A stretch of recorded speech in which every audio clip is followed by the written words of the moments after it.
SC ABCD వర్గీకరణ కాంగ్రెస్ ప్రభుత్వం వెంటనే అమలు చేయాలని డిసెంబర్ 7న హైదరాబాద్లో జరగబోయే వేల గొంతుకలు లక్ష డప్పుల సభను విజయవంతం చేయాలని మందకృష్ణ మాదిగ అన్నారు. భూపాలపల్లి పట్టణంలోని హనుమాన్ గుడి నుంచి అంబేద్కర్ చౌక్ మీదుగా 500 మంది మాదిగలతో డప్పులు కొట్టుకుంటూ ర్యాలీగా వెళ్లారు. అనంతరం కాంట్రాక్ట్ అసోసియేషన్ కార్యాలయంలో ఏర్పాటు చేసిన సభా ప్రాంగణానికి చేరుకొని ప్రసంగించారు.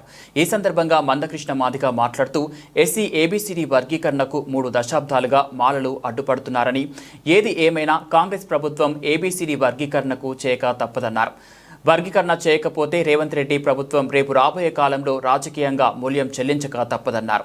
సుప్రీంకోర్టు 7 జడ్జీలతో ఏర్పడిన ధర్మాసనం ఇచ్చిన తీర్పు ప్రకారంగా పంజాబ్, హర్యానా, తమిళనాడు రాష్ట్రాల్లో అక్కడ ప్రభుత్వాలు అమలు చేస్తున్నాయన్నారు. తెలంగాణ రాష్ట్రంలో కాంగ్రెస్లో కొనసాగుతున్న బడా పెత్తనం చేసే మాలలు అడ్డుపడుతున్నారన్నారు.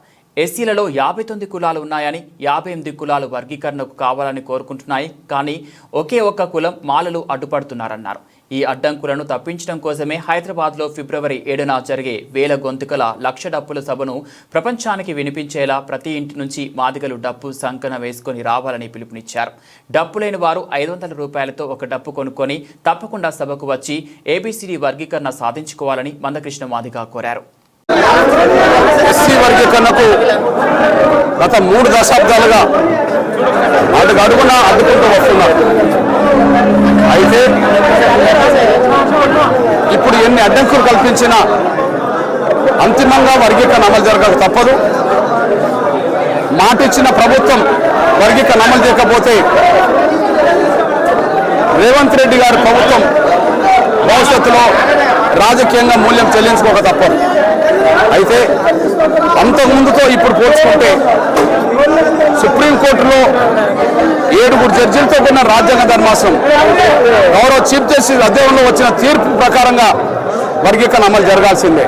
ఎందుకంటే తీర్పు తర్వాత పంజాబ్లో వర్గీకరణ అమలు జరుగుతుంది, హర్యానాలో వర్గీకరణ అమలు జరుగుతుంది, తమిళనాడులో వర్గీకరణ అమలు జరుగుతుంది. అందువల్ల సుప్రీంకోర్టు తీర్పు రాష్ట్రాలకి అధికారం ఉందని చెప్పినప్పుడు రాష్ట్రాలు చేసుకుంటూ ముందుకెళ్తున్న పరిస్థితి కనిపిస్తున్నది. ఇంకా తెలంగాణలో మాత్రమే అడ్డంకులు ఉండడం వల్ల, అడ్డంకులు కల్పించే స్వార్థపరులకు కాంగ్రెస్లోనే పలుకుబడి ఉండడం వల్ల కొన్ని అడ్డంకులు ఎదురవుతున్నాయి. ఆ అడ్డంకులను అధిగమించడం కోసం, వర్గీకరణ అమలు చేయించుకోవడం కోసం, మాదిగ బిడ్డల భవిష్యత్తును కాపాడుకోవడం కోసమే ఫిబ్రవరి 7న లక్ష డప్పులతో, వేలాది మంది కళాకారుల పాటలతో ప్రపంచానికి మా ఆవేదన వినిపించే ప్రయత్నం చేయబోతున్నాం. ఖచ్చితంగా విజయం సాధిస్తాం, అమలు చేయించుకుంటాం, మా బిడ్డల భవిష్యత్తును కాపాడుకుంటాం.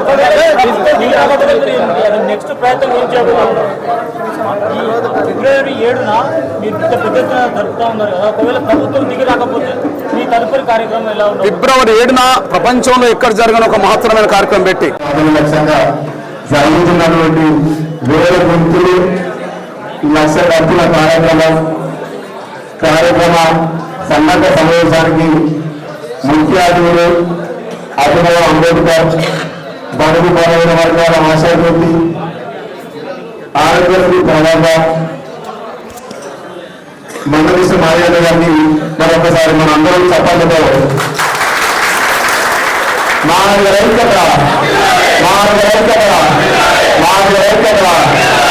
శ్రీ మందకృష్ణ మాదిగ నాయకత్వం, శ్రీ మందకృష్ణ మాదిగ నాయకత్వం సాధిస్తాం.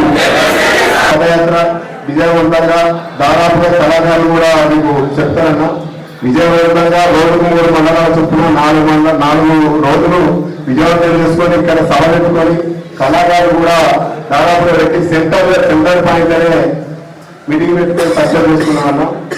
అదేవిధంగా ఇచ్చిన కార్యక్రమం అందరికీ చెప్పుకుంటూ దాదాపుగా ఈరోజు నేను సైతం అని చెప్పి గ్రామాలు మనం ఇచ్చిన పిలుపుకు అనేక మంది నేను వస్తామన్నా మేము వస్తామని చెప్పి లక్ష రూపాయల కార్యక్రమాలు